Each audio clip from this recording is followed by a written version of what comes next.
Heat engine वाला भी part नहीं कराएंगे? So hello everyone, welcome back to STBG academy. This is your Sandeep भैया और आज हम लेक्चर स्टार्ट करेंगे। वो एनएलएम है, न्यूटन्स लॉ ऑफ मोशन। और it's a very basic lecture. इसमें कोई ज़्यादा रॉकेट साइंस नहीं होने वाला है, but you have to understood, क्योंकि यह जो चैप्टर है बहुत इंपॉर्टेंट है हर एक दृष्टिकोण से। सिर्फ आपके एग्जाम के लिए ही नहीं इम्पोर्टेंट है, आगे आपको इंजीनियरिंग करना है तो उसके लिए भी इम्पोर्टेंट है। अगर आप इंजीनियरिंग नहीं भी कर रहे हो, कुछ भी कर रहे हो लाइफ में, आप अगर ये जानने में क्यूरियस हो, इंटरेस्टेड हो कि आपकी आसपास की जो भी घटनाएं हो रही हैं उनके पीछे का वजह क्या है, रीजन क्या है, तो ये मैकेनिक्स वाला जो पार्ट है ना, ये बहुत ही ज्यादा इंपॉर्टेंट है। और आज हम स्टार्ट करेंगे क्लासिकल मैकेनिक्स एंड ये आपके बहुत सारे कॉन्सेप्ट को ठीक कर देगा। मतलब ऐसा है कि क्लासिकल मैकेनिक्स आना चाहिए अगर आपको आगे पढ़ना है तो। मतलब मैकेनिक्स में अगर आपने एनएलएम नहीं सीखा तो आप फ्रिक्शन नहीं कर पाओगे, वर्क पावर एनर्जी नहीं कर पाओगे, सेंटर ऑफ मास के अच्छे क्वेश्चन में प्रॉब्लम होंगे, और रोटेशन के अच्छे क्वेश्चन में प्रॉब्लम होंगे, एसएचएम में प्रॉब्लम हो सकता है। तो हमको एनएलएम आना चाहिए। एनएलएम से लेके एसएचएम तक की स्टोरी आपकी थोड़ी सी कठिन हो सकती है as compare to other chapters, लेकिन अगर आप अच्छे से सीखोगे तो ऐसा कोई बात नहीं है कि ये ज्यादा टफ होने वाला है। यस। हाँ,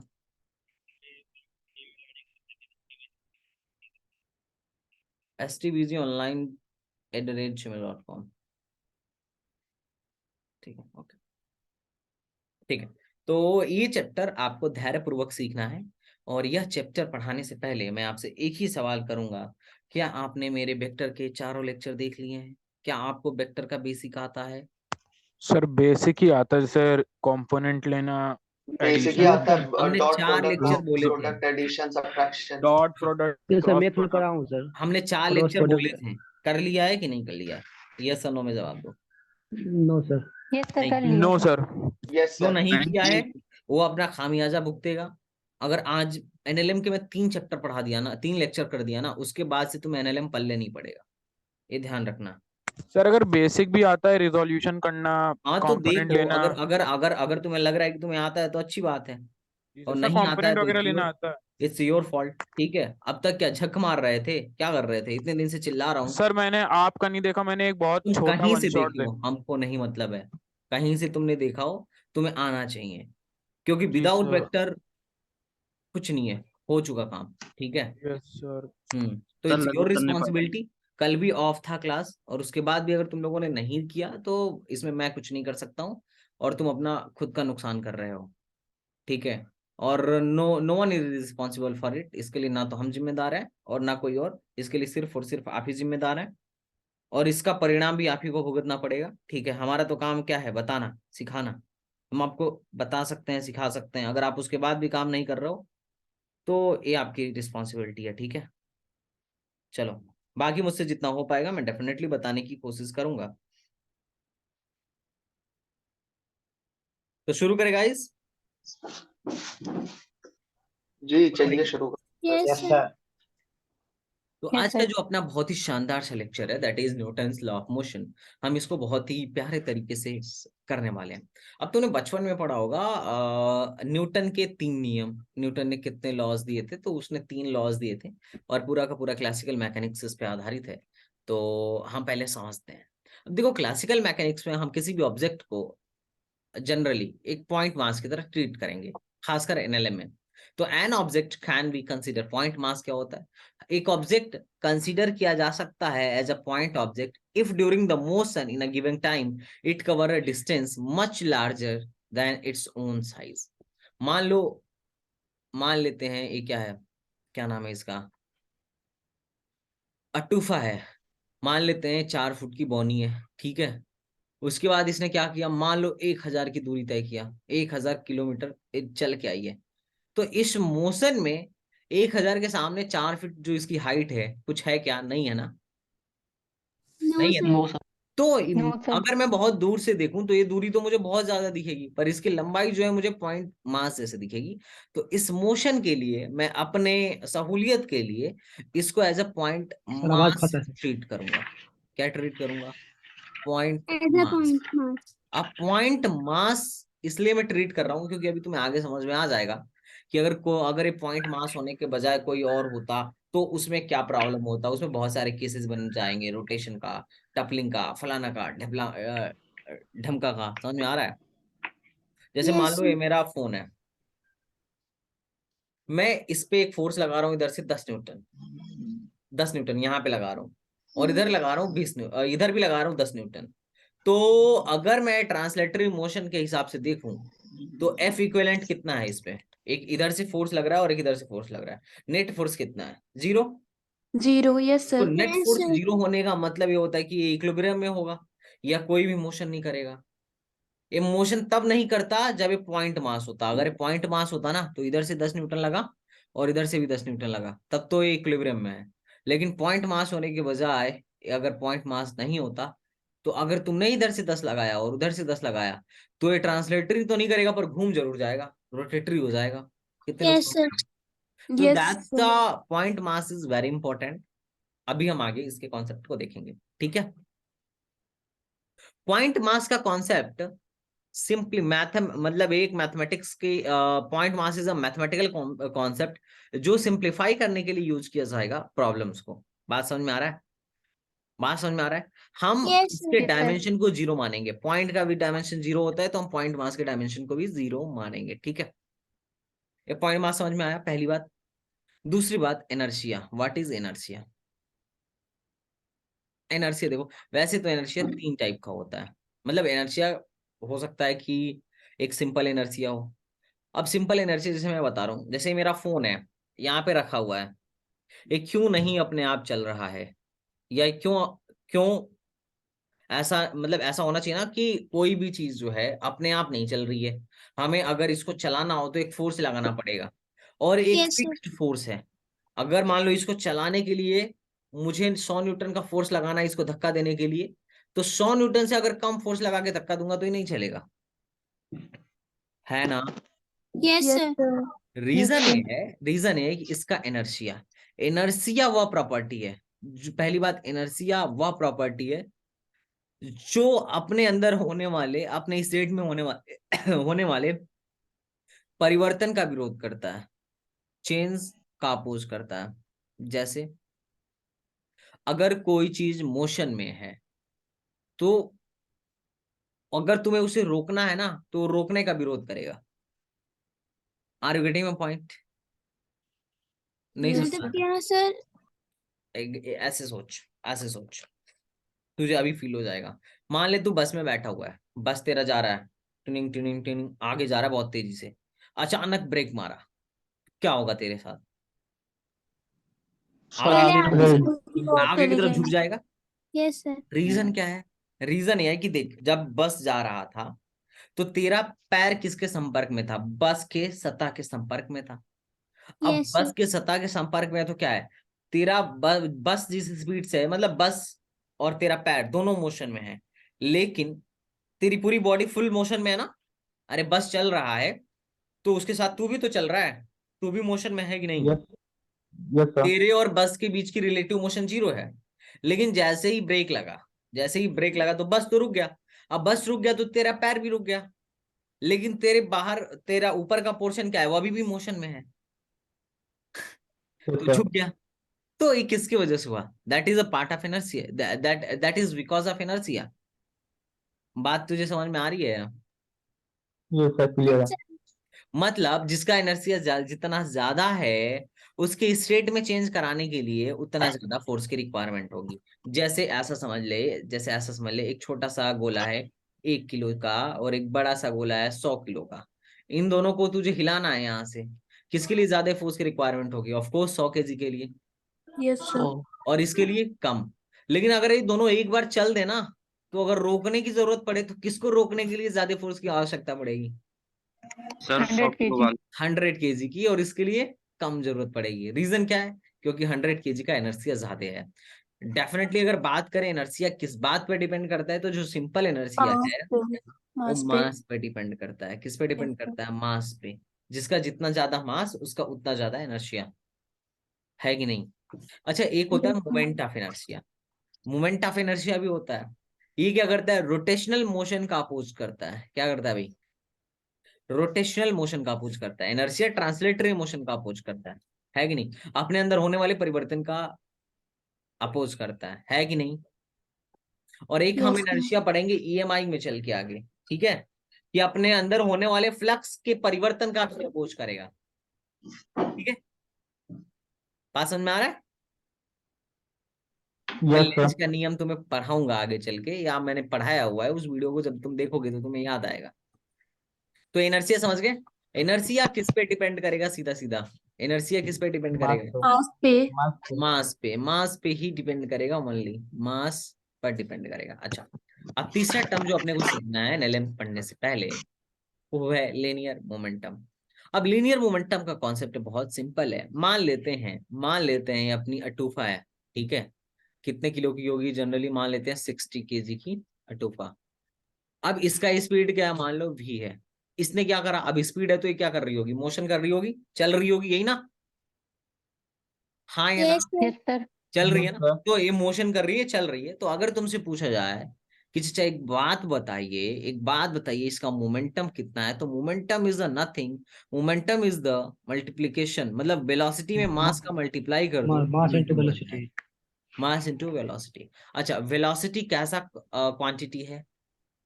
Vector quantity, sir. अब अगर तुमने किसी वेक्टर में किसी स्केलर से मल्टीप्लाई किया तो क्या वही स्केलर बन जाएगा?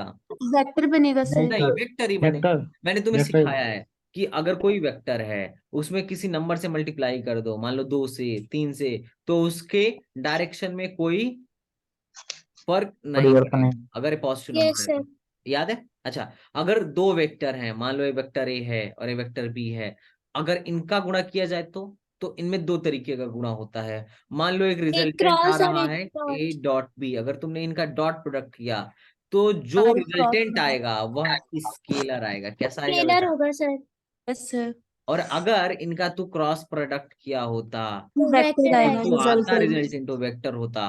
और ये वेक्टर, ये जो आर वेक्टर होता वो परपेंडिकुलर होगा ए पर भी और परपेंडिकुलर होगा बी पर भी। ये कॉन्सेप्ट तुझे याद होना चाहिए। Yes, sir. यस अभी तो आई क्रॉस जे सोच क्या होता है? आई क्रॉस जे क्या होता है? के। ये कौन है भाई? रेहान सलमान, क्लास से निकाल दिए जाओगे।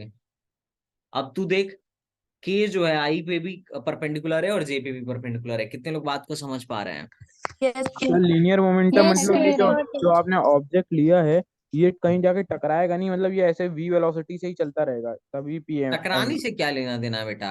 लीनियर मोमेंटम, अगर तू दौड़ रहा है तो तेरे पास वेलोसिटी है, और अगर तेरा मास से मल्टीप्लाई कर दूं तो तेरे पास मोमेंटम है। कोई भी चीज अगर मोशन में है, जी अगर सर। मोशन में है तो दो तीन चीज तो तू बोल सकता है ना, कि इसके पास एक वेलोसिटी है प्रीडिफाइंड, इसके पास क्या है, मास से मल्टीप्लाई कर दो तो मोमेंटम मिल जाएगा, हाफ एम बी स्क्वायर कर दो तो काइनेटिक एनर्जी मिल जाएगा। ये टकराने से इसमें क्या लेना देना है भाई तेरे आदमी? अरे मोमेंटम क्या है? अगर हम मोशन में है तो हमारा मोमेंटम है, खत्म जी बात। सर जी सर। अच्छा, वो मोशन में हूं तो कंजर्वेशन में मोमेंटम। था। Yes sir, yes sir. ऐसा तुम लोग सवाल पूछते हो जिसका जी लगता है ना तो सर है ना पैर है। सर। Sorry sir. मतलब इसके भाई साहब मोमेंटम का टकराने से क्या लेना देना है? एक बात बता। नो सर, वो वैसे करते नहीं थे m1v1 इक्वल टू अरे m2v2 चाचा, वो तो मान ले एक बॉल है, वो आके दूसरे से टकराया तो मोमेंटम कंजर्वेशन है। उसमें क्या है कि अच्छा शुरू हाँ का जी मोमेंटम जी सर। बराबर बाद का मोमेंटम। तो जी शुरू सर, में सॉरी मोमेंटम सर। क्या है? जी m1 sir. v1 plus m2 v2। जी सर। बाद का मोमेंटम क्या है? m3 v4 जी m3 sir. v3 plus m4 v4। तो ये तो मोमेंटम जी कंजर्वेशन है सर। कि मोमेंटम चेंज नहीं हुआ, शुरू का जी मोमेंटम सर। बराबर बाद का मोमेंटम। तो जी मोमेंटम सर। का मतलब टकराना कहाँ से होता है? कहाँ सीख लिया? ये सॉरी सर। तुम्हें देख के ना, मतलब वो आ रही है, मतलब तुम्हारी 50% आदत लड़कियों वाली है। एक बार हमारे नो सर। प्रोफेसर साहब हैं, वो लोग हमें प्रोबेबिलिटी पढ़ा रहे थे, तो उन्होंने पूछा कि तुम्हारे छत पे मान लो पंखा है, तो उसके गिरने की प्रोबेबिलिटी कितनी है? बताओ कितनी है प्रोबेबिलिटी? 1/2। हाँ देखो, तो वन है तकलीफ सर, वन है। ये वन। वन मतलब 1/2 गिरेगा ही गिरेगा। वन मतलब ये हो गया कि पंखा 1/2 गिरेगा ही सर, गिरेगा। 1/2।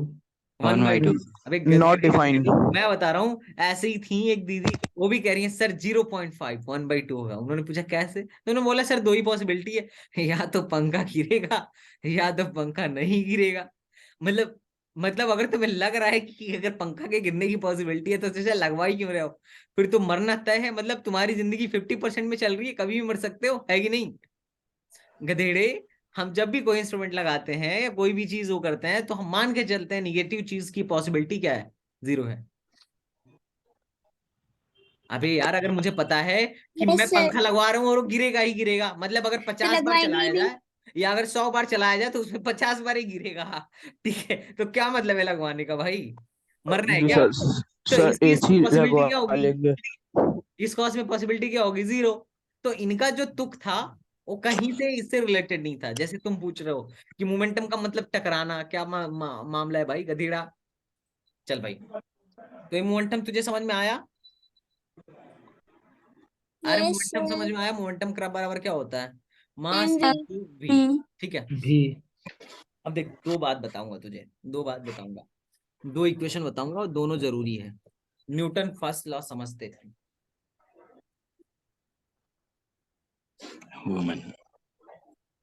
देख, कोई भी बॉडी है, मोशन कर रहा है, मान ले suppose that it's a body, ये क्या कर रहा है?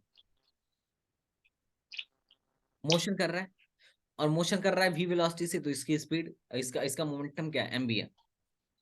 तो पहला इनका पहले स्टेटमेंट देखो, a body continue to be rest in its state of rest of uniform motion along a straight line unless it react upon some external force। अंग्रेजी छोड़ो, इनके कहने का मतलब ये था कि कोई भी वस्तु अगर मोशन में है या रेस्ट पर है तो उसके दशा में तब तक कोई परिवर्तन नहीं होगा जब तक उसके ऊपर कोई एक्सटर्नल फोर्स न लगाया जाए। कितने लोग को समझ में आ रहा है? Yes, sir. जैसे मान लो मैं बैठा हूं यस सर। या मेरा फोन पड़ा है, ये तब तक मोशन में नहीं आएगा जब तक मैं इसको क्या ना करूं, जब तक कि आप इसको बाहरी उठाएंगे फोर्स नहीं। लगा के इसे Force ना खींच दे। लूंगा। या फिर अगर कोई मोशन कर रहा है तो तब तक नहीं रुकेगा, ये तब तक नहीं रुकेगा जब तक इस पे कोई बाहरी फोर्स लगा के रोका ना जाए। सही बात है ना? Yes, sir. मतलब इनका मतलब ये है, यस सर। इनके कहने का मतलब ये था कि मान लो एक गोला है, तुमने इसको यहाँ से एक बार फोर्स लगा के धक्का दे दिया, ये मोशन में आ गया। तो इनका मतलब ये है कि जब तक अब तुम इसे कोई फोर्स लगा के रोकोगे नहीं तब तक ये चलता ही रहेगा, चलता ही रहेगा। तुम्हें क्या लग रहा है, बात सही है? सर नहीं सही है, एक टाइम आएगा जब वो कहीं रुक मास जाएगा। में आए तो इसका वेलोसिटी 0 हो जाए। क्या कह रहे हो? बैटरी में तो नहीं, इसका बैटरी में मास तो भी है, इसका मास भी है और शुरू में तुमने वेलोसिटी भी दिया है। और मान लो इनके कहने के अनुसार ये है कि इसको जब तुमने एक बार धक्का दे दिया, अब एक बार इसको वेलोसिटी मिल गई तो हमेशा चलती ही रहेगी। No, इट्स राइट और sir. रॉन्ग? Sir, सर ये wrong. सर मेरी बात चलो में ऐसे कंप्लीटली रॉन्ग। एक्सपेरिमेंट देखते हैं। मान लो तुम रोड पे फ्रिक्शन जाओ, से रुकेगा।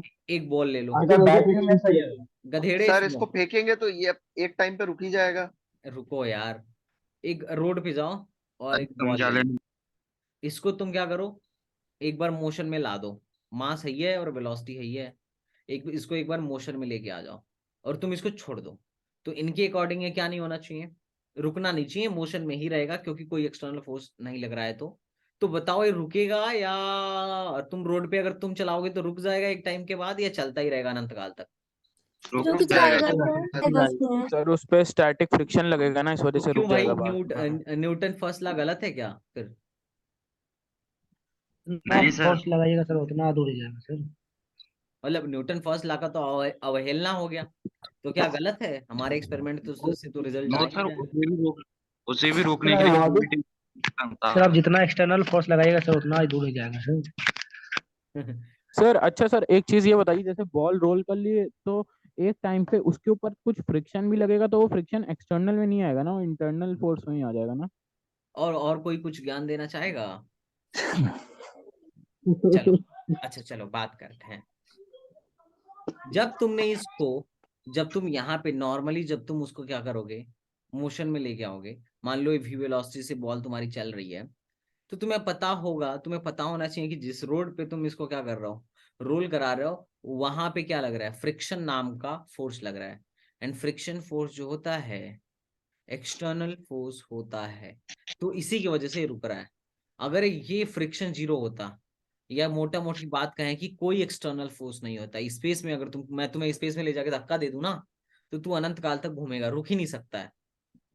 सर स्पेस की बात अलग है, ये रोड है। भाई तो गधे, रोड पे फ्रिक्शन नहीं लग रहा है। न्यूटन ने क्या बोला जी था सर। कि जब तक कोई बाहरी बल नहीं लगेगा तब तक ये नहीं रुकेगा, लेकिन जब तू बाहरी बल लगा रहा है, फ्रिक्शन नाम का बल लगा रहा है, तब तो रुकेगा ही ना रुकेगा। तो यस न्यूटन का सर। नियम, न्यूटन का सही नियम बात है। गलत नहीं है। हम जहां पे एक्सपेरिमेंट कर रहे हैं वो जगह गलत है। बात यस समझ में आ सर। रहा है? बात समझ में आ स्मूथ रहा है? सरफेस पे तो वैलिड है सर ये। किस पर? Smooth surface. क्या उसका म्यू परफेक्टली जीरो होता है? No sir. नहीं ना, थोड़ा तो फ्रिक्शन लगेगा ही लगेगा, थोड़ा ना थोड़ा नो तो सर। फ्रिक्शन थोड़ा जी लगेगा लगता सर। है लगेगा। स्मूथ ठीक सरफेस है, पे भी। जी सर। हाँ, लेकिन ये है स्मूथ पे कम कम फ्रिक्शनल फोर्स लगेगा तो ये ज्यादा दूर तक जाएगी, और खुरदुरे रोड पे ज्यादा फ्रिक्शन कम फोर्स दूर लगेगा पे तो ये जाएगी। कम दूर तक जाएगी उतने ही फोर्स में। कितने लोग कह रहे हैं हाँ ये बात भी सही है? Yes yes sir. सर। बहुत सही है सर। तो ये तुम्हें फील हुआ है न्यूटन के फर्स्ट नियम में क्या बोला गया? अरे बहुत सही। तो yes yes sir, Newton sir. के आसान फर्स्ट है। नियम के अनुसार, न्यूटन के फर्स्ट नियम के अनुसार यही बोला गया था कि अगर किसी का मोमेंटम चेंज कराना है तो क्या करना पड़ेगा? बाहरी बल। तो क्या करना पड़ेगा? एक change in external force velocity. External देना फोर्स पड़ेगा, लगाना एक्सटर्नल पड़ेगा। फोर्स लगाना पड़ेगा। और या फिर दूसरी भाषा में अगर किसी पर एक्सटर्नल फोर्स लग रहा है, एक्सटर्नल फोर्स लग रहा है तो इसका मतलब उस पे उसका मोमेंटम चेंज होगा। कितने लोग कह रहे हैं ठीक है? Yes yes sir. सर। होगा। ठीक है, ऐसा भी हो सकता है कि यस ना भी सर। हो। ठीक है चलो, सर ये आपने क्या लिखा है, डी चेंज करना है? क्या कह रहे हो? ये क्या लिखा है आपने, मतलब ये डी है ये? Momentum momentum. क्या ये ये पी होगा? ये होता है ही सर। है। पी होगा। थैंक यू बताने के लिए। ठीक है, तो चलो हम देखते हैं कि मोमेंटम का फोर्स से क्या रिलेशन है। चलो, मोमेंटम बराबर होता है एम वी। मोमेंटम को टाइम के रिस्पेक्ट में, डी लिखे सर। मोमेंटम को टाइम के रिस्पेक्ट में डिफरेंशिएट कर दो। D P by D T ये हो जाएगा ईटी। M D V by D T. अच्छा, D V by D T को एक प्यारा सा अपन लोग नाम देते हैं, change in velocity X. Time का एक्सलेरेशन। In time. एक्सीलरेशन। तो ये क्या हो गया? डीपी बाई डी टी को बोलते हैं फोर्स, और फोर्स बराबर क्या हो गया? M into. M A. बात समझ में आ रहा है? तो इससे यस मोटा सर। मोटी निष्कर्ष से निकला कि मान लो अगर ये कोई बॉडी है और हम इस पे फोर्स लगाएंगे तो ऑफ कोर्स इसका मोमेंटम चेंज होगा, क्योंकि हो सकता है शुरू में क्या हो, शुरू में क्या हो, इसकी वेलोसिटी जीरो, कुछ टी टाइम बाद जैसे हम फोर्स लगाएंगे तो दौड़ने लगेगा तो उसका कुछ वेलोसिटी आ जाएगा। बात समझ आ रहा है? और वेलोसिटी में चेंज हुआ इसका मतलब इस पे एक्सेलरेशन लग रहा है, यही तो मतलब हुआ। तो हम यस सर। एक्चुअली में फोर्स बराबर dp by dt is the main formula of Newton second law. यही न्यूटन सेकेंड लॉ का मेन फॉर्मूला है। लेकिन अगर कोई बॉडी मोशन में है तो उस वहां पे हमें physical to M F frequently use करेंगे। कहीं पे भी यूज कर सकता हूँ। जैसे मान लो मैं बोला कि एक 5 kg का बॉल है, 5 kg का बॉक्स है, मैं उस पे 100 न्यूटन का फोर्स लगाया, बताओ इसका एक्सेलरेशन क्या होगा? तो क्या बोलोगे? बराबर एम ए। 20 9 सर। न्यूटन बराबर 5 गुणे एक्सेलरेशन, इस पे एक्सेलरेशन कितना 20 आएगा? मीटर पर सेकंड स्क्वायर। 20 सर। 20 मीटर पर सेकंड स्क्वायर। और सेकंड यहां से स्क्वायर। मैं इसको काइनामेटिक्स से भी रिलेट कर सकता हूँ। काइनामेटिक्स सब लोग पढ़ के आ जाना 3 दिन के अंदर, 3 days के अंदर। काइनामेटिक्स की वीडियो तुम्हें देख लेनी है कंप्लीटली। ठीक है, गॉट इट? सर कहाँ मिलेगी? यूट्यूब पे भी डाला हूँ, टीचमेंट पे भी डाला हूँ। सर एक बार मैं फर्स्ट लॉ वाली, एक सेकंड सर, स्क्रीनशॉट ले लूं। लो ले लो। ये नहीं सर, पहले वाली स्लाइड से। ये सबको समझ में आ सर रहा है? Thank. Newton first law, yes sir. Yes sir. Sorry yes sorry, sir. Newton first law में ये बात बोला गया था, एंड न्यूटन सेकेंड लॉ में यही था फॉर्मूला। फॉर्मूला क्या था? कि जो change in momentum with respect to time होता है वो फोर्स के बराबर होता है। और यहां से जब हम इसको डिफरेंशिएट करेंगे डी वाई डी टी और इसको एम भी रख देंगे, तो मास है कांस्टेंट अगर है तो मैं इसको D V by D T लिख सकता हूँ। तो फोर्स बराबर क्या होगा? Mass into acceleration. ये न्यूटन सेकेंड लॉ का डायरेक्ट फॉर्मूला है जो अपने को याद रखना है, जो अपने को याद रखना है। न्यूटन सेकेंड लॉ में क्या था कि change in momentum with respect to time जो होगा फोर्स के बराबर होगा, है ना? Yes sir. ठीक है। यस अच्छा, सर। मोमेंटम का फोर्स से डायरेक्ट रिलेशन हम इसी फार्मूले से निकालेंगे, and you have to remember this formula. कई बार ऐसा होता है कि मास वेरिएबल होता है, जैसे रॉकेट। रॉकेट में क्या होता है? मास घटने लगता है, तो जब मास वेरिएबल यस होगा तो उस केस में क्या करेंगे, तो फोर्स बराबर क्या होता है, सर, अब थ्रस्ट लगती है उस पर। DP by DP dt। DT. तो फोर्स इसके जगह पे लिखूंगा mv by dmv by dt। तो देख, दो चीज के प्रोडक्ट का डिफरेंशिएशन है, तो एक बार मास को छोड़ेंगे पहला फंक्शन दूसरा का डी, अब प्लस दूसरे को मतलब छोड़ेंगे। दूसरा फंक्शन पहला का डी से। फिर मास को डिफरेंशिएट करेंगे। हाँ, अब मास का फंक्शन दिया गया होगा कि मास किस हिसाब से घट रहा है, तो उस हिसाब से हम रख देंगे। ठीक है, ये हम रख देंगे। तो कई बार ऐसा भी आएगा, कई बार क्या आएगा बेटा, ऐसा भी आएगा, तो हमको इस चीज के लिए भी तैयार रहना है। डायरेक्टली F बराबर m हम तब लगा सकते हैं जब मास क्या हो, कांस्टेंट। लेकिन अगर मास ही वेरी करने लगे तो F बराबर m बिल्कुल नहीं लगाना है। बात समझ में आ रहा है? चलो यस सर। एक सवाल करते हैं। सर एक मिनट, पिछली स्लाइड दिखा दी, नोट कर रहे थे। स्लाइड भेज दूंगा। Yes sir, yes sir. मैंने पिछली ओके सर, स्लाइड्स भेज तो दिए थे यार तुम लोगों को, मिल ही नहीं रहा है। मिल ही नहीं है तो तुम्हारी गलती है। ये एनएलएम का सर पहला लेक्चर है ना? हाँ, एनएलएम का पहला लेक्चर है, बेसिक लेक्चर है, हम ज्यादा टफ आज नहीं करेंगे, लेकिन आज तुम वेक्टर पढ़ लेना और काइनेमेटिक्स भी थोड़ा बहुत पढ़ लेना। ओके।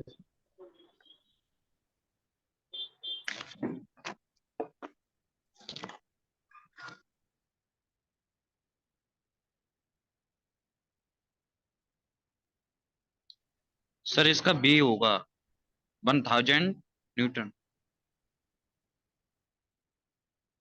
कैसे करेंगे, इसमें देख क्या है, ट्रेन तो कांस्टेंट वेलोसिटी से मूव कर रही है, लेकिन डस्ट क्या हो रही है, गिर रही है, मतलब यहाँ पे डस्ट क्या हो रही है, गिर रही है ना, डस्ट गिर रही है, मतलब डीएम बाई मास dt दिया गया है 50 kg पर मिनट।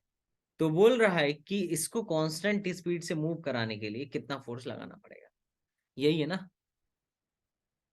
यही है ना। अब देख, कांस्टेंट स्पीड से मूव कराना है, इसका मतलब एक्सेलरेशन होना चाहिए 0। कितने लोग कह रहे हैं सही बात है, तो मैं F यस बराबर सर। बोलूंगा dv by D dp by dt।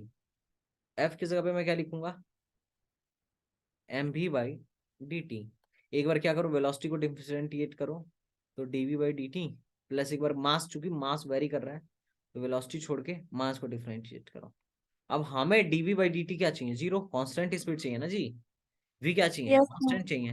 अब जो अगर v यस सर। कांस्टेंट है तो इसको डिफरेंशिएट करोगे तो क्या आएगा, जो कांस्टेंट का डिफरेंशिएशन 0 आता है। तो इसका मतलब फोर्स का डायरेक्ट आंसर जो आ रहा है v dm बाई dt आ रहा है। v की वैल्यू क्या है 20, dm की वैल्यू है 50 भाई 1। एक मिनट में कितना सेकंड होता है, 60 सेकंड, 2 3 6, 50/3 कितना आ रहा है, 16.66 न्यूटन। ए। कितने लोग कह रहे हैं हाँ यार सही है, बोलो यस। सही लग यस रहा है सर। तुम्हें। तो ऐसे सवाल आते हैं। Yes sir. अब तुम्हें पता होना चाहिए कि ये भी किसका है पार्ट है, एनएलएम का ही पार्ट है, न्यूटन सेकंड लॉ का ही पार्ट है। बात समझ में आ रहा है, अभी तुम लोग को समझ में आ रहा है या वैसे बस बकैती कर रहा हूँ मेरे साथ। नो सर, आ रहा है समझ में। चलो अगला टॉपिक देखते हैं, फोर्स क्या है। ये सबने पढ़ा है, पुशिंग पुलिंग बोलो भाई, फोर्स क्या है। Yes sir. हाँ, force is an external effect in the form of push or pull which produce or try to produce motion in a body at a rest। ठीक है, अरे फोर्स क्या है, यस सर। फोर्स जो है, सीधी सीधी बात ये है, फोर्स जो है, फोर्स क्या है, वह बाह्य कारक है, वह एक एक्सटर्नल इफेक्ट है जो किसी भी चीज में, किसी भी चीज अगर किसी भी चीज के स्टेट में परिवर्तन करने की कोशिश करता है। हो सकता है कि कोई रेस्ट पे है तो उसको लगा के मोशन में लेके आ जाओ, या कोई यस मोशन कर रहा है तो उसको लगा के तुम उसको रेस्ट पे लेके आ जाओ, या हो सकता है कि फोर्स लगाने के बाद भी वो ना तो रेस्ट पे जाए ना तो मोशन पे जाए, पहले वाली स्थिति में हो, है कि नहीं। इससे तुम यस क्या सर। कर सकते हो, मोशन प्रोड्यूस करा सकते हो या उसकी कोशिश कर सकते हो, रोक सकते हो या रोकने की कोशिश कर सकते हो, या फिर तुम फोर्स लगा के डायरेक्शन भी चेंज कर सकते हो। ठीक है, अब जैसे डायरेक्शन कैसे चेंज होता है, जैसे मान लो ये तुम मान लो ये अटूफा है, मैं यहाँ से फोर्स लगाना स्टार्ट किया तो ये क्या करना स्टार्ट कर देगी, मूव करना स्टार्ट कर देगी, है कि नहीं। तुमने बच्चों वाली वो मतलब वो नहीं देखा है क्या, अरे उसमें छोटे बच्चों को यहाँ पे लिटा देते हैं और फिर इसमें फोर्स यस करके सर, खींचने लगते हैं तो झूला। मूव करने लगता है। अरे नहीं वो क्या होता है, जी सर। अरे जो बेबी स्ट्रॉलर लेके सर स्ट्रॉलर वो टहलते हैं, रैंप स्ट्रॉलर होती है अरे बच्चों जब वाली। बच्चों को घुमाना होता है बाहर, पहले की माँ, यस अरे सर। स्ट्रॉलर पहले की जो माँ स्ट्रॉलर होती थी वो तो स्ट्रॉलर गोद में ही लेके घुमाते थे। सर मतलब ऐसा होता था कि पहले की औरतें जो होती थी ट्रॉली चार होती है, किलोमीटर, उसमें बच्चे को डाल देते हैं। हाँ नहीं सर पहले की औरतें जो स्ट्रॉलर होती है ना, चार शांत चार हो किलोमीटर तो जाए। बच्चे को गोद में लेके टहल लेती थी। और आजकल के लोगों को गाड़ी चाहिए होता है, तो एक छोटी सी सर गाड़ी, ट्रैक्टर ट्रॉली। हाँ जी हाँ, सर ट्रॉली टाइप स्ट्रॉलर की कहते हैं आती है। उसको। तो उसमें क्या करते हैं, सर इसको जी सर, इसको क्या रैम्प करते हैं, रैम्प कह खींच के सकते मूव हैं कराते हैं। ट्रॉली। अरे अब भाइयों, सर की सुनने दो प्लीज। और अगर ये मान लो कभी मोशन में आ गया, अपने आप चल रहा है, तो इसको रोकने के लिए क्या करोगे, इधर से फोर्स लगाओगे। और अगर किसी यस चीज पे डायरेक्शन चेंज कराना है, मान लो कोई मोशन कर रहा है, डायरेक्शन चेंज कराना है, तो उसमें परपेंडिकुलरली फोर्स कर लगाओ। ऑफ कोर्स फोर्स लगा के कुछ भी कर सकते हो, मतलब किसी को मोशन में करा सकते हो, किसी को रेस्ट में ला सकते हो, किसी का डायरेक्शन चेंज कर सकते हो, ठीक है। बात समझ में आ रहा यस है। सर। जैसे फॉर एग्जाम्पल यह एक ब्लॉक है, यह एक ब्लॉक है, तुम इस डायरेक्शन में मोशन लगा रहे हो, तो इस पूरे एनएलएम में हम फोर्स को दो तरीके से लगाएंगे। फोर्स चाहे ऐसे लग रहा हो, हम क्या करेंगे, इसको हमेशा फोर्स को क्या करेंगे, हॉरिजेंटल और वर्टिकल में तोड़ लेंगे। किसमें भैया, हॉरिजेंटल और वर्टिकल में तोड़ लेंगे। बात समझ में आ रहा है तुम्हें, नहीं यस सर। हॉरिजेंटल और वर्टिकल में तोड़ लेंगे। इसी को तोड़ो, इसी को तोड़ो, तो इसका हॉरिजेंटल क्या हो जाएगा, ऐसे हो जाएगा, और इसका वर्टिकल कैसे हो जाएगा, ऐसे हो जाएगा। तो मैं इसके जगह पे क्या लिख सकता हूँ, ऐसे और ऐसे। अच्छा, अब इसका ये वाला कंपोनेंट हॉरिजेंटल हॉरिजेंटल के लिए, हॉरिजेंटल मोशन के लिए उत्तरदायी होगा, और ये वर्टिकल वाला कंपोनेंट वर्टिकल मोशन के लिए उत्तरदायी होगा। और वर्टिकल मोशन में हॉरिजेंटल वाले का कोई रोल नहीं होगा, और हॉरिजेंटल मोशन में वर्टिकल वाले का कोई रोल नहीं होगा। ये बात ध्यान रखना, ठीक है। Yes sir. Yes sir. तो मान लो तुमने फोर्स लगाया, तो फोर्स लगाने के बाद भी मान लो इनिशियल वेलोसिटी 0 थी, फोर्स लगाने के बाद भी वेलोसिटी में कोई चेंज नहीं हुआ, तो क्या कहा जाए कि तुमने फोर्स लगाया है या नहीं लगाया है, लगाया है सर, लगाया है। लेकिन वो भले उस तुमने प्रयत्न किया है मोशन कराने का, भले नहीं हुआ वो अलग बात है, लेकिन फोर्स तब भी लगा है, ठीक है। Yes sir. Yes sir. और यही अगर ऐसा हो जाता कि ये मूव कर लेता, तब तो तुम्हें दिख ही रहा है कि फोर्स लगाने से क्या हो गया, मोमेंटम में चेंज हो गया। और चेंजेस। मोमेंटम में चेंज होने का मतलब फोर्स लगा है कि नहीं। एमवी में क्या हुआ, चेंज हुआ। शुरू में मोमेंटम कितना था, शुरू में मोमेंटम कितना जीरो। था, 0, बाद में 0 मोमेंटम सर। कितना हो गया, एमवी। एमबी। इसमें एमवी। देखो, इसमें क्या है, तुम फोर्स लगा रहे हो, शुरू में ऑलरेडी मोशन में था, यू वेलोसिटी से मोशन में था, लेकिन तुमने फोर्स लगाया तो क्या हुआ, इसका मोमेंटम चेंज हो स्पीड गया। बढ़ गई। मोमेंटम क्या हो गया, बढ़ गया, क्योंकि तुम इसके डायरेक्शन में फोर्स लगा रहे हो। और अगर यही यस क्या सर। हुआ, मान लो ये मोमेंटम में इधर था, तुमने पीछे की तरफ फोर्स लगा दिया, मोशन इसका इधर हो रहा था, तुमने पीछे की तरफ फोर्स लगा लिया, तो मोमेंटम तो चेंज करेगा ही करेगा। तो अब क्या कर रहा है, वेलोसिटी घटा दिया। बात समझ में आ रहा है। इस केस में यस सर। इसका जो एक्सेलरेशन है वो रिटार्डेशन का काम कर रहा है। किसका, retardation. Negative negative retardation. Acceleration, और इसमें एक्सेलरेशन का काम कर रहा है। Positive acceleration. बात समझ में आ रहा है? और इसमें भी वो एक्सेलरेट ही करा रहा है, ठीक है। बात समझ में आ रहा है, यस सर। गुड। अच्छा, इस सर्कुलर मोशन में क्या है, जब भी फोर्स क्या होता है, परपेंडिकुलरली लगता है, जिससे सेंट्रीपिटल फोर्स, मोशन इधर कर रहा है और ये इसको इधर खींच रहा है, यहाँ पे मोशन इधर कर रहा है और ये इसको खींच रहा है, तो इस केस को क्या बोलेंगे, इस मोशन को बोलेंगे सर्कुलर मोशन। इसमें क्या हो रहा है, डायरेक्शन चेंज हो रहा है, सिर्फ वेलोसिटी नहीं चेंज हो रही है, इसमें सिर्फ डायरेक्शन चेंज हो रहा है। तो क्या डायरेक्शन चेंज हो रहा है, तो इसका मतलब मोमेंटम चेंज हो रहा है कि नहीं हो रहा है, हाँ हो रहा है। हो रहा है ना। अरे देखो, डायरेक्शन यस चेंज होने सर। का मतलब यस सर। वेलोसिटी चेंज होना। Yes sir. वेलोसिटी दो बात पे डिपेंड करती है, एक तो अपने मैग्नीट्यूड पर और और एक एक अपने और डायरेक्शन डायरेक्शन डायरेक्शन पर। पे। डायरेक्शन। Yes sir. इसमें से किसी भी एक को छेड़ोगे ना तो वेलोसिटी चेंज हो जाएगी। जैसे यस सर। मैग्नीट्यूड, तुम ऐसे समझो, एक रॉक ए, मान लो ए है इंडिया, ये है पाकिस्तान और ये है चाइना। इंडिया से मान लो तुमने रॉकेट पाकिस्तान के ऊपर चलाया, ठीक है, तो ये अलग बात है, अब इससे कौन लोग मरेंगे, पाकिस्तानी ही लोग मरेंगे। लेकिन मान लो किसी ने फोर्स लगा के इसके डायरेक्शन को चेंज कर दिया, तो ये दोनों बात एक ही थोड़ी ना है, हो गई ना वेलोसिटी चेंज। क्योंकि यस वेलोसिटी सर, चेंज हुई तब अब कौन मरेगा? चाइना के लोग। चाइना। तो बहुत महत्व है इसका। रियल लाइफ में देख रहे हो कितना बड़ा महत्व है। यहाँ मान लो 1000 पाकिस्तानी मरने वाले थे, अब 1000 चाइनीज मरेंगे। समझ में आ रहा है? तो डायरेक्शन भी चेंज करोगे तो वेलोसिटी चेंज हो जाएगी, और मैग्नीट्यूड भी चेंज करोगे तो क्या हो जाएगी? Magnitude change. ठीक है, वेलोसिटी चेंज हो जाएगा। तो यहाँ पे हम वेलोसिटी तो नहीं चेंज कर पा रहे हैं, वेलोसिटी का मैग्नीट्यूड तो नहीं चेंज कर पा रहे हैं, पर फोर्स लगा के डायरेक्शन जरूर चेंज कर रहे हैं। तो इस केस में भी क्या है? फोर्स लग रहा है। बात समझ में आ रहा है? अच्छा, इस केस में देखो, वेलोसिटी इधर है और किसी दूसरे एंगल पर ये क्या लग रहा है? फोर्स लग रहा है। ये प्रोजेक्टाइल मोशन का एग्जांपल है, प्रोजेक्टाइल मोशन का एग्जांपल है, प्रोजेक्टाइल मोशन। इसमें पाथ जो है पैराबोलिक है, क्योंकि फोर्स और वेलोसिटी किसी डिफरेंट डिफरेंट एंगल पे लग रहा है। ठीक है, यहाँ पे फोर्स और वेलोसिटी के बीच का एंगल कितना है बेटा? 90 डिग्री। 90 डिग्री। तो जब भी ऐसा होगा 90 डिग्री। वो सर्कुलर मोशन करेगा, और जब ऐसा हो कि फोर्स और वेलोसिटी का डायरेक्शन सेम हो तो क्या होगा? एक्सेलरेट करेगा, लीनियर मोशन करेगा। और अगर फोर्स और वेलोसिटी अपोजिट डायरेक्शन में हो तो क्या करेगा? रिटार्डेशन। रिटार्डेशन होगा। बस चलो, अब फोर्स के तरीका देख ले, फोर्स कितने तरीके के होते हैं इसको भी देख लेते हैं।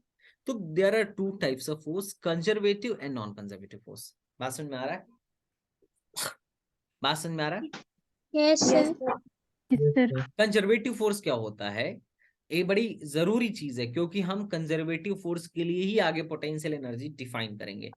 If under the action of force the work done in a round trip is zero, the work in part independent, the force is said to be conservative, otherwise non conservative। जैसे समझ लो, A से B तक जाने में, A से B तक जाने में जो किया गया काम है, जो किया गया काम है, अगर पाथ पर डिपेंड नहीं कर रहा है, अगर पाथ पर डिपेंड नहीं कर रहा है तो जो फोर्स होगा, जिस बल के द्वारा किया गया काम पाथ इंडिपेंडेंट होता है, वह फोर्स जो है कंजर्वेटिव फोर्स है। जैसे इलेक्ट्रोस्टैटिक्स फोर्स था, मैंने बोला था कि मान लो ये है, एक मान लो कोई चार्ज है, अब इनफाइनाइट से किसी चार्ज को यहां तक लाने में कितना काम करना पड़ेगा? तो कितना काम करना पड़ेगा? वर्क बराबर क्या होगा? Q delta we. हम सिर्फ और सिर्फ यहाँ का पोटेंशियल से मल्टीप्लाई कर देते थे चार्ज में, तो वर्क मिल जाता था। चाहे तुम इस तरीके से चार्ज को लेके आओ, या सीधे सीधे चार्ज को लेके आओ, या ऐसे जिगजैग मोशन कराते हुए चार्ज को लेकर आओ, उससे हमें मतलब नहीं था, क्योंकि फार्मूले में ही हम यूज नहीं कर रहे हैं। हम तो फार्मूले में सिर्फ यहाँ और यहाँ के पोटेंशियल का डिफरेंस ले रहे हैं। वर्क डन बराबर 2 डेल्टा वी लिखते थे, तो जहां से लेके आ रहे हो और जहां पे लेके आ रहे हो उसी में से घटा देते थे पोटेंशियल, यही तो करते थे। अरे भैया ऐसे मत देखो, एएमयू में 3 बार सवाल आया है यहाँ से। तो ये क्या है? कंजर्वेटिव फोर्स है। बात समझ में आ रहा है? बात समझ में आ रहा है? सर कंजर्वेटिव मींस बता दो एक बार। अबे यार, कंजर्वेटिव मतलब, कंजर्वेटिव फोर्स का मतलब ये है कि ऐसा, हाँ, संरक्षिबल, संरक्षित संरक्षित। संरक्षित बल। इसमें क्या है कि इस बल के द्वारा किया गया काम कभी भी पाथ पर डिपेंड नहीं करेगा। बात समझ में आ रहा है? यस। हाँ, और डिपेंडेंट होगा सर। हाँ, पाथ इंडिपेंडेंट होता है। और नॉन कंजर्वेटिव क्या है? फ्रिक्शनल फोर्स, विस्कस फोर्स, जो भी घर्षण वाले फोर्स होते हैं वो नॉन कंजर्वेटिव फोर्स होते हैं। तो याद रखना, कभी भी पोटेंशियल एनर्जी जो है इसके लिए हम डिफाइन नहीं करेंगे। ठीक है, चलो कुछ हम मैकेनिक्स से स्टार्ट करने से पहले कुछ हम कॉमन फोर्सेस को देखेंगे। पहला वेट, और वेट का फॉर्मूला होता है mg। अब mg हम g ही क्यों लगा रहे हैं? क्योंकि हम अर्थ पे हैं। अर्थ के लिए, अर्थ जिस जिस जिस एक्सेलरेशन से हमें को खींच रही है, क्योंकि देखो फोर्स का फॉर्मूला होता है ma, तो अर्थ कितना एक्सेलरेशन हम पे लगा रही है तो g एक्सेलरेशन लगा रही है, तो फोर्स ड्यू टू अर्थ जो होता है उसको हम वेट कहते हैं, और उसकी वैल्यू होगी m इंटू जी। और यही फोर्स है जिससे धरती माता हमको क्या करती हैं? अपने तरफ खींच रहती हैं। जैसे ये है धरती माता अपनी, और हम यहीं कहीं खड़े रहते हैं, अब सेंटर की तरफ हमेशा mg फोर्स से लगाती रहती हैं हमेशा। बात समझ में आ रहा है? Yes sir. तो ये वेट समझ में आ रहा है? अच्छा, अगर हम चांद पे रहते तो भी लगता, हम चांद पे होते तो भी फोर्स लगता है, लेकिन यस सर। mg डैश लगता, चांद का जो ग्रेविटेशनल एक्सेलरेशन है वो लगता है कि यस सर, चंदा मामा लगाते हैं। हाँ, चंदा मामा लगाते हैं। ये वेट समझ में आया? क्या है वेट? Yes sir. अच्छा, अब देखो वेट जो है, मान लो तुम मान लो टेबल पे अटूफा को खड़ा कर दिया गया, ठीक है, सर मुझे ही क्यों? कि तुम्हें नहीं खड़ा होना है। नहीं। ओहो, पर कोई बात सर नहीं। मुझे कर दो। चलो, ये मान लो हमने अटूफा को टेबल पे खड़ा कर दिया, ठीक है। अब इसका वेट क्या है, इसका मास क्या है बताओ। भारी भरकम आदमी है, 6 kg ले ले, 60 kg ले लेते हैं, ठीक है। अब क्या है, अब क्या है, अब मैंने इसको यहाँ पे खड़ा कर दिया, तो ये यहाँ पे खड़ी कैसे है, इसको तो धरती माता खींच रही है 60 × G से, मतलब 600 न्यूटन के फोर्स से खींच रही है। तो ये नीचे क्यों नहीं धस जा रही है, क्यों भाई बता। अबे नीचे क्यों नहीं धस रही है, इक्विलिब्रियम में तू कैसे, वहां पे चुपचाप खड़ी है, ना ऊपर धस रही है ना उड़ रही है, तो इसका सर मतलब क्योंकि तू किसमें टेबल है, पर हूँ। इक्विलिब्रियम में है, इक्विलिब्रियम में है ना। Yes sir. सोच, अगर मैं इसको हवा में ऐसे छोड़ देता तो क्या होता, गिर जाती, गिर जाती। Yes sir. लेकिन गिर टेबल जाती। पे है तो गिर नहीं रही है, इसका मतलब ये है कि फोर्स तो टेबल पर, क्योंकि ऊपर टेबल पर नॉर्मल रखने के रिएक्शन बाद भी फोर्स धरती माता लगा लगेगा। रही है, लेकिन टेबल इसको शांत रहो रोकने, लोग। कौन है यार, माइक मैं डिसेबल कर दूंगा। टेबल इसको रोकने के लिए ऊपर की तरफ फोर्स लगा रहा है, उसको हम बोलेंगे रिएक्शन फोर्स। क्या बोलेंगे, रिएक्शन फोर्स। अच्छा मान ले अगर टेबल सस्ता वाला हुआ, अब मान ले इसकी वेट अच्छा खासा है ना, अगर मान लो टेबल सस्ता वाला हुआ और इसका जो मटेरियल है वो रिएक्शन में सिर्फ 50 न्यूटन ही फोर्स दे पा रहा है, तो उस केस में क्या होगा, वो नीचे ऊपर गिर वाला जाएगी। फोर्स टेबल 50 है टूट और नीचे जाएगा, वाला नीचे गिर फोर्स जाएगी। 60 है, तो ये टेबल तोड़ के नीचे गिर जाएगी। बात तुम्हें समझ में आ रहा है। Yes sir. और जब अगर अगर ये टेबल मजबूत हुआ तो जितना रिएक्शन चाहिए उतना ये दे लेगा, तभी तो इक्विलिब्रियम में होता है। तो उस केस में क्या होगा, नीचे वाला फोर्स बराबर ऊपर वाला फोर्स, मतलब आर ऊपर जो वाला फोर्स। mg के बराबर होगा। कितने लोग कह रहे हैं हाँ जी सही बात है, yes sir. Yes sir. Yes है ना। सर। ये रिएक्शन फोर्स कितने को समझ में आया, और इसको यस सर, नॉर्मल समझ में आया। कहते हैं। अभी ध्यान रखना है, जो नॉर्मल फोर्स की एक खास बात है, क्या खास बात है। मतलब सर हाँ एक्सक्यूज मी, हाँ, यही यही कंसेप्ट जैसे जमीन पर कोई भी चीज है वो तो जमीन यही पर भी, कंसेप्ट वो उसमें जमीन है। में धंस नहीं रहा है ना बेटा, यस जमीन सर। में धंस नहीं रहा है, इसका मतलब जमीन उसको पर्याप्त रिएक्शन फोर्स दे पा रही है, तभी तो नहीं धंस रहा। अब तू दलदल में जाके चढ़, दलदल में तू धंसने लगेगी, क्यों, क्योंकि दलदल की मिट्टी गीली है, तेरा वेट है यस सर। 600, तेरा वेट है 600 न्यूटन, और दलदल की मिट्टी 600 न्यूटन नहीं दे पा रहा है ना। Yes sir. हाँ, तो 600 न्यूटन जब नहीं दे पा रहा है तो क्या हो रहा है, तू नीचे धंसती जा रही है, क्योंकि इक्विलिब्रियम में नहीं है। अगर इक्विलिब्रियम में यस होगा तो मोशन नहीं होगा, तब वेलोसिटी 0 होगा। लेकिन अगर इक्विलिब्रियम में नहीं है, इसका मतलब क्या है, मोशन होगा। अगर नीचे यस वाला सर। फोर्स ज्यादा है तो नीचे मोशन होगा, और ऊपर वाला फोर्स ज्यादा है तो ऊपर मोशन होगा। बात समझ में आ रहा है। Yes sir. अच्छा, ये रिएक्शन फोर्स जो होता है हमेशा सरफेस के नॉर्मल होता है।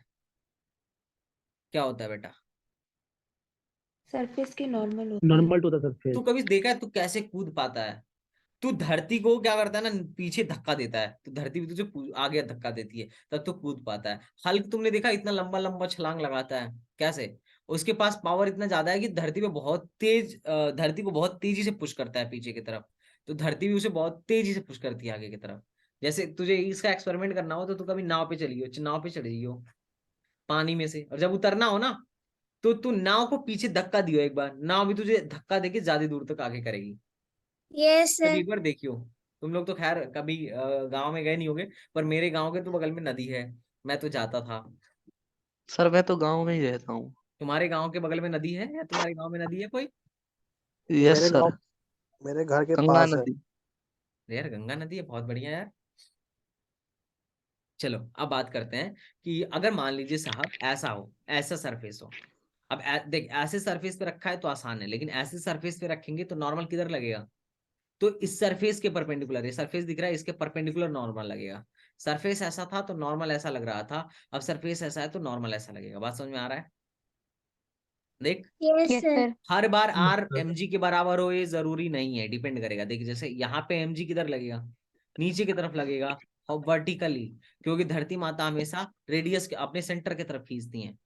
लेकिन सरफेस कैसा है, ऐसा है, उठा हुआ है, तो इस सरफेस के परपेंडिकुलर लाइन पर क्या लगेगा, रिएक्शन फोर्स लगेगा। अब अगर एक बोला जाए तुझे कि अगर ये इक्विलिब्रियम में है, इस दिशा में, कौन से दिशा में, परपेंडिकुलर डायरेक्शन में, क्योंकि ना तो यह धंस रहा है और ना ही ऊपर उठ रहा है, तो इसका मतलब क्या होगा कि इधर इस डायरेक्शन में लगने वाला फोर्स इसके बराबर है। तो इस mg को तोड़ दो, तो अगर ये थीटा है तो ये भी थीटा होगा, तो इसका ये वाला कंपोनेंट क्या होगा, कॉस थीटा होगा, और इसका ये वाला कंपोनेंट साइन थीटा होगा। तो उसकी बात पता होनी चाहिए। अगर ये फोर्स एफ है और ये थीटा है तो ये वाला कंपोनेंट क्या होगा, F cos cos theta, theta और cos इसका थीटा परपेंडिकुलर cos वाला क्या थीटा होगा, और f F sin theta of sine sine theta. f theta. sin theta. तो देख F M G cos theta किसके बराबर होगा, आर के बराबर होगा। क्यों?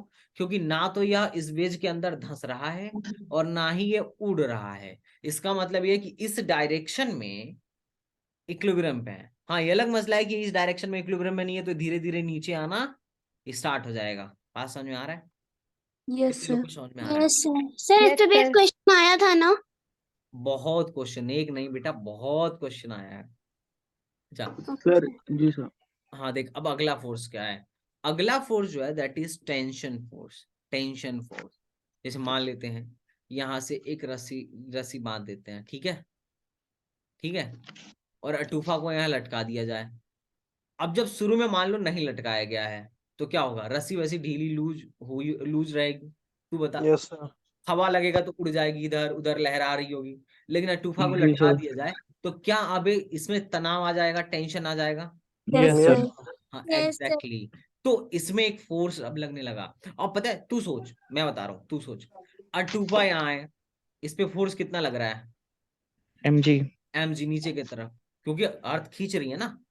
अब इसे नीचे गिर जाना चाहिए था ना, लेकिन नहीं गिर रही है। रीजन क्या है, क्योंकि रस्सी ऊपर इसका हाथ नॉर्मल थामे रिएक्शन। हुए रिएक्शन ये फोर्स इसको लगा। ऊपर खींच रही है। तो इसका मतलब इसमें एक फोर्स लग रहा है जो एमजी को बैलेंस कर रहा है। तो देख, अगर ये इक्विलिब्रियम में है ना, नीचे नहीं गिर रही है, तो इस केस में क्या होगा, टेंशन जो होगा एमजी के बराबर होगा। बात समझ में आ रहा है? और रस्सी में हमेशा टेंशन बल लगेगा, तनाव बल लगेगा। बात समझ में आ रहा है? अब देख, ये तनाव बल का डायरेक्शन कैसे होगा, जैसे मैंने तुझे अभी बताया कि एमजी का डायरेक्शन किधर होगा, हमेशा नीचे की तरफ। आर का डायरेक्शन क्या होगा, प्लेन के परपेंडिकुलर। तो टेंशन वन का डायरेक्शन क्या होगा, तो देख टेंशन का डायरेक्शन मैं तुझे समझा देता हूँ। देख, आज का लेक्चर बड़ा इंपॉर्टेंट है, वरना कल के लेक्चर में तुम लोग गुम हो जाओगे। मैं आज बहुत धीरे आराम से और प्यार से पढ़ा रहा हूँ। तुम लोग को समझ सर में नहीं आए तो सर बता दे। थर्मो का जो हीट इंजन वाला पार्ट है वो आज शाम की क्लास में होगा ना? हाँ, रात की क्लास में कर लेंगे। अब देख, ये देख, एक टेंशन का डायरेक्शन क्या होता है, तनाव भी तो एक बल है ना, इसका डायरेक्शन क्या होता है। तो देख, कांटेक्ट पॉइंट के अवे किधर होगा, कॉन्टेक्ट पॉइंट पे अवे। कांटेक्ट पॉइंट के अवे। जैसे इस पॉइंट पे कांटेक्ट है तो इस पॉइंट पे टेंशन का डायरेक्शन किधर होगा, ऊपर की तरफ होगा, क्योंकि इसको किसको बैलेंस करना है, एमजी को बैलेंस करना है। बात समझ में आ रहा है?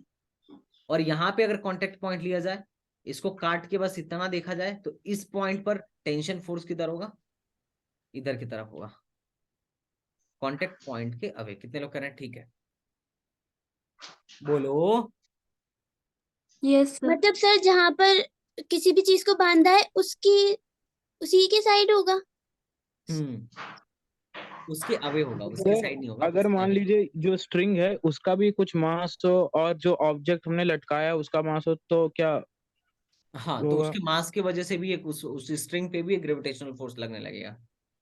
जी सर लेकिन अपने सिलेबस में वैसी स्ट्रिंग नहीं होगी ना, जैसे नहीं होगी। उस पे फिर कॉम्प्लिकेटेड हो जाएगा मामला। वैसे आता है वैसे जनरली आता है, जब बीटेक में आओगे या डिप्लोमा में भी है ये पार्ट। मान लो एक स्ट्रिंग ऐसा है, ठीक है, बात समझ में आ रहा है, एक स्ट्रिंग ऐसा है यस सर। और एक स्ट्रिंग ऐसा है, और यहाँ पे भी एक मास है। अब देखो, ध्यान से देखो, यहाँ पे कगो स्ट्रिंग है, कगो स्ट्रिंग अलग अलग कगो दिख रहा है। मान लो ये M1 है, ये M2 है। तो देखो साहब, मैं दिखा रहा हूँ कगो स्ट्रिंग है, एक तो ये स्ट्रिंग है। अच्छा देख, जब तक ये नहीं बोलेगा ना कि स्ट्रिंग का मास है, तब तक हम इसको मासलेस बोलेंगे। ये पूरा एक रस्सी है, एक रस्सी दिखा तुझे, बोल। Yes sir. यह यस सर। यह एक अलग रस्सी है और यह एक अलग रस्सी है, तीन। क्योंकि इन दोनों रस्सी से पुली को लटकाया गया है और इस एक रस्सी से दो मास को लटकाया गया है। तो देख, ये ध्यान दियो, अभी ध्यान दियो, ध्यान दियो कि जब तक रस्सी में मास नहीं है, क्या है भाई, जब तक रोप के पास कोई मास नहीं है, तब तक पॉइंट ए से लेके पॉइंट बी तक, मान लिया अगर कोई रस्सी इतनी बड़ी है तो इस पूरे रस्सी में जो टेंशन होगा ना वो सेम होगा। उस रस्सी में जो टेंशन बल होगा क्या होगा, सेम होगा। सेम। और है ना, क्वेश्चन करने में बड़ा उत्तरदायी होगा। जैसे फॉर एग्जांपल यहाँ पे मान ले मुझे टेंशन लिखना है, किधर की तरफ लिखूंगा? ऊपर की तरफ लिखूंगा, टी, यस है ना? सर। यहाँ पे अगर मुझे इस पॉइंट पे टेंशन लिखना है तो किधर की तरफ लिखूंगा? ऊपर की नीचे? नीचे। नीचे ऑफ कोर्स, क्योंकि कांटेक्ट पॉइंट ए है तो मैं नीचे की तरफ लिखूंगा, है कि नहीं? अगर मुझे यहाँ पे लिखना हो तो ऊपर। ऊपर, क्योंकि कांटेक्ट पॉइंट है इसके अवेल ऊपर की तरफ। यहाँ लिखना हो तो नीचे, और यहाँ लिखना हो तो ऊपर। नीचे। और ऊपर। सब में ऊपर। सेम होगा, सब में सेम होगा, हर जगह टी होगा। कितने लोग कह रहे हैं हाँ सर? सही बात। Yes sir. लेकिन क्या सही। यह भी टी होगा? नहीं। रस्सी चेंज हो गई, अगर रस्सी चेंज हो गई, अगर रोप डिफरेंट है तो उसका टेंशन भी अलग होगा। कितने लोग कह रहे हैं ठीक है? Tension yes sir. डिफरेंट। एक एक छोटी छोटी बातें अगर तुम्हें याद नहीं रहेंगी तो कल तुम रो दोगे पूरे, मतलब इस पूरे चैप्टर में तुम रो दोगे। अब इस पॉइंट पे अगर मुझे टेंशन लिखना हो तो कैसे लिखूंगा? इस पॉइंट पे ऊपर की तरफ, और इस पॉइंट पे भी टेंशन लिखना हो तो ऊपर की तरफ, है कि नहीं? Yes sir. कितने लोग को टेंशन लिखना समझ में आ गया? ये आ टेंशन गया। आ गए सर। T1 अवे बोल रहे हैं तो इसका मतलब क्या हुआ? है। ऊपर। नहीं नहीं, अवे मतलब ऊपर नहीं, उससे हटकर। दूर दूर। जैसे देख, दूर जा रहे ये हैं। है, ये रस्सी है, ये कांटेक्ट पॉइंट ए है, इससे दूर क्या है? ये वाला डायरेक्शन इससे दूर है या ये वाला डायरेक्शन इससे दूर है? सर ऊपर वाला। ऊपर वाला। तो इसमें टेंशन का डायरेक्शन ऐसे लगाऊंगा कि इस डायरेक्शन में टेंशन है, क्योंकि टेंशन क्या है बेटा? फोर्स है। और अगर फोर्स है तो फोर्स का तो डायरेक्शन होगा ना, कि बिना यस डायरेक्शन का सर। फोर्स होता है? नहीं बोलो। सर, फोर्स डायरेक्शन होगा। तो समझ में आ रहा है तुम लोग को धीरे धीरे मामला? Yes sir. आज का लेक्चर इतना इंपॉर्टेंट है कि जो आज का लेक्चर मिस किया होगा तुम देख लेना, और रो देगा पूरे एनएलएम में। और अगर बीच में तुम में से किसी ने भी सवाल पूछ लिया कि सर इस टेंशन का डायरेक्शन इधर क्यों ले रहे हो, उस फोर्स का डायरेक्शन उधर क्यों ले रहे हो, तो दौड़ा के कूटूंगा, क्लास से भी भगा दूंगा, दिमाग खराब करोगे तो। क्योंकि पहले लेक्चर में मैं मान के चल रहा हूँ तुमको कुछ नहीं आता है, ठीक है? तुम जीरो नॉलेज से आए हुए हो। लेकिन दूसरे लेक्चर में मान के चलूंगा कि जितना मैंने पढ़ाया वो तुमको आता है। चलो, अब स्प्रिंग फोर्स हमारे एग्जाम में देखने को मिलेगा। अब स्प्रिंग फोर्स क्या है? जैसे देख, स्प्रिंग फोर्स का खासियत है, सर बस एक मिनट, जो मतलब टेंशन की ये जो अलग अलग डायरेक्शन आ रही है उससे आंसर में कुछ फर्क आएगा ना, माइनस प्लस का? मान ले फोर्स इधर है और ये फोर्स इधर है, इन दोनों में फर्क नहीं तुझे नजर आ रहा है? भले सेम जैसे फर्क तो है, लेकिन जो अभी आपने टेंशन पीछे में भी बताया, फर्क है। एक ही रोप पर दो डिफरेंट डिफरेंट जगह अच्छा, दो डिफरेंट डिफरेंट जगह डायरेक्शन अलग हो डायरेक्शन भी सकता है डिफरेंट पर है। Yes sir. मैग्नीट्यूड सेम है। देख, इधर ऊपर की तरफ है, इधर नीचे की तरफ है, लेकिन यस सर, इसी रोप में अगर हम थोड़ा सा नीचे जाएं तो वो नीचे से तो ऊपर की ऊपर तरफ होगा। आ रही है हाँ डायरेक्शन। बिल्कुल, बिल्कुल ऊपर की तरफ होगा। अब होगा क्या कि हम जब एपीडी बनाएंगे तो अलग अलग का अलग अलग बनाएंगे। जैसे मैं इस ब्लॉक का एपीडी बनाऊंगा तो इसको मैं काट के फ्री करूंगा, तो काट के फ्री कर दे, तो तू एपीडी बनाएगी तो कौन फोर्स लग रहा है इस M1 पे? बोल। फ्री बॉडी डायग्राम में सारा फोर्स लिखना पड़ता है। सर एक कौन mg फोर्स लग लगेगा रहा है? नीचे, एक नीचे लग रहा है M1G और एक ऊपर लग रहा है क्या बेटा? टेंशन। टेंशन। टेंशन। अब यस इस सर। पुली का बनाएगी तो क्या होगा? पुली को काट के अलग कर दे, पुली को काट के अलग कर दे यहाँ से, तो एक पुली में दो mg रस्सी नीचे खींच रहा है और एक रस्सी जी इसको सर। ऊपर खींच रहा है। तो इसमें ऊपर की तरफ है T2 2t। और नीचे की T2। तरफ है टी। T, M। और इधर भी है T। अब तुझे अंतर नहीं दिख रहा है? अब देख, इस T2 को T और T मिलके बैलेंस कर रहे हैं, इस T को यस mg बैलेंस कर रहा है, तो ये अलग अलग चीज है ना? जी यस सर। सर। जी यस सर। सर। समझ रहा है? ठीक है, थैंक यू सर। अभी ये बीडी बनाऊंगा तो सारा फोर्सवे लिखना पड़ेगा, इसीलिए तो पहले फोर्स ही सिखा रहा हूँ। अब देखिए स्प्रिंग फोर्स क्या है। ये स्प्रिंग फोर्स जो है वेरिएबल फोर्स होता है। कैसे वेरिएबल होता है मैं तुझे बताता हूँ। तू एक स्प्रिंग ले, उसको खींच, जितना तू खींचना स्टार्ट करेगा ना, धीरे धीरे धीरे धीरे कुछ देर बाद उसको और खींचने के लिए और ज्यादा फोर्स लगाना पड़ेगा। Yes reason sir. क्या है कि तू इसको खींच रहा है एफ एक्सटर्नल लगा के, लेकिन एक स्प्रिंग फोर्स है जो अपने में परिवर्तन का विरोध कर रहा है, वो खुद फोर्स लगा रहा है, और उसकी वैल्यू होती है -kx। मतलब x की वैल्यू जितना बढ़ रहा है, मतलब इसमें जितना ज्यादा खिंचाव आ रहा है उतना ज्यादा फोर्स अंदर की तरफ लग रहा है। और अगर तू इसको कंप्रेस करेगा, धक्का देके और छोटा करना चाहेगा ना, तो भी ये इस केस में क्या करेगा, अपने को एक्सपेंड करना चाहेगा, फिर F बराबर kx लगाएगा, फिर F बराबर -kx लगाएगा। जितना कंप्रेस करेगा ये उतना ज्यादा फोर्स अपोजिट डायरेक्शन में लगाएगा। किसी ने ऐसा महसूस किया spring force? Yes sir. Spring को तू sir. खींच देख, तू खींचेगा Yes, ना sir. और खींच के तू छोड़ दे, एक फोर्स है जो उसको फटाक से इधर की तरफ मूव कराएगा। यस क्या सर। समझ आ रहा है? Position पे लेके आके। दोनों में एक ही फॉर्मूला लगेगा। और स्प्रिंग फोर्स का वैल्यू क्या होता है बराबर माइनस के एक्स। माइनस क्या बताता है कि एक्स के अपोजिट डायरेक्शन में फोर्स लगेगा हमेशा।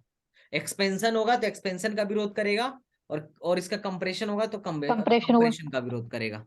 और इसका डायरेक्शन क्या होगा, हमेशा बाह्य बल के अपोजिट डायरेक्शन में, हमेशा बाह्य बल के अपोजिट डायरेक्शन में। कितने लोग कह रहे हैं ठीक है? अपोजिट होगा। Yes sir sir. कितने लोग कह बाइबल रहे हैं ठीक है? अरे External external force. force। चल मैं बताता हूँ एक्सटर्नल। जैसे मान ले एक स्प्रिंग है तेरे पास, तूने इसे एक ब्लॉक लटका दिया तो क्या होगा, एमजी की वजह से इसको नीचे खींचना चाहेगा, और स्प्रिंग फोर्स यस क्या करेगा, इसको बैलेंस करना चाहेगा। यस बात सर। समझ आ रहा है? तो इसका डायरेक्शन कैसा होगा, अगर फोर्स इधर लग रहा है तो स्प्रिंग फोर्स इसके अपोजिट डायरेक्शन में लगता, और अगर यही फोर्स ऊपर की तरफ लगता तो स्प्रिंग फोर्स इसके अपोजिट में लगता। बात समझ आ रहा है? यही तो बोल रहा हूँ, बाय बल के हमेशा अपोजिट डायरेक्शन में। भाई तुझे यस ना तो हिंदी समझ में आती है ना अंग्रेजी समझ में आती है, जब बाइबल बोल रहा हूँ तो भी मीनिंग पूछ रहा है, और जब कंजर्वेटिव फोर्स पूछ रहा हूँ तो भी हिंदी मीनिंग पूछ रहा है। क्या मतलब है भाई, कौन सा लैंग्वेज समझ में आता है? तो हम कंजर्वेटिव का नहीं पूछे। कौन पूछा है कंजर्वेटिव का? अभी तुम्ही में से तो कोई था। सर मैंने पूछा था। हाँ मतलब तुम लोग को ना तो हिंदी समझ में आ रही है ना अंग्रेजी समझ में आ रही है, क्या समझोगे, उर्दू फारसी? सर अभी मैंने थोड़ी पूछा। उर्दू। अब सर चलो अब बात करते हैं इक्विलिब्रियम ऑफ करंट कॉनकरेंट फोर्स। अब इक्विलिब्रियम के सवाल यहाँ से पूरा स्टार्ट हो जाएगा, और हम कल पढ़ेंगे एफबीडी बनाना। हम एफबीडी बनना सीखेंगे, पूरे 5 दिन लेक्चर में लूंगा, और 2 दिन में फ्रिक्शन में लूंगा। तो 5 डेज में अपन लोग इसको कंप्लीट करने वाले हैं, तो ये टाइम टेकिंग है। ओके बच्चा party? Yes okay sir. Sir. Yes sir. लग रहा है टाइम हो गया, विकास सर अभी नाराज होने लगेंगे, कहेंगे हर बार सर आप लेट कर देते हैं। सर मैथ्स का भी क्लास है ना आज? हाँ तो अपन लोग क्या करना है बेटा, अपन लोग को क्या करना है, ध्यान से सुनो। इक्विलिब्रियम ऑफ कंकरेंट फोर्स अपन लोग कल कर देंगे, और इसको कल अपन लोग अच्छे से खत्म कर लेंगे, ठीक है? तो बी रेडी फॉर दैट। बिल्कुल भी एनएलएम के लेक्चर को मिस नहीं करना, वरना पूरा मैकेनिक्स जो है खत्म हो जाएगा। और मैं तुमसे हाथ जोड़ के निवेदन करता हूँ 2 चीज। कौन कौन सा? एक तो वेक्टर, और दूसरा काइनेमेटिक्स। भाई मत छोड़ना यार। सर काइनेमेटिक्स के डाल दिए हैं तुमने Sir, टीचमेंट? kinematics टीचमेंट पे कहाँ मिलेगी? यूट्यूब पर है, मेरे एसटीबीजी वाले पे है, एक बार चेक। सर इस वीडियो को अभी डाल दीजिएगा प्लीज। ठीक है ओके, ठीक है bye. Thank you sir. Welcome. Thank you sir. Thank you sir. Most welcome guys. अच्छा हम लोगों ने इसको वो नहीं किया यार, आज रिकॉर्ड ही नहीं किया है। सर थर्मो में सेकेंड लॉ ऑफ थर्मोडायनेमिक हो गई क्या? आज कर दूंगा, आज उसे खत्म करा के उसका पीवाईक्यू भी करा दूंगा। सर आपने Yes, स्टार्ट की थी रिकॉर्डिंग, स्टार्ट नाउ।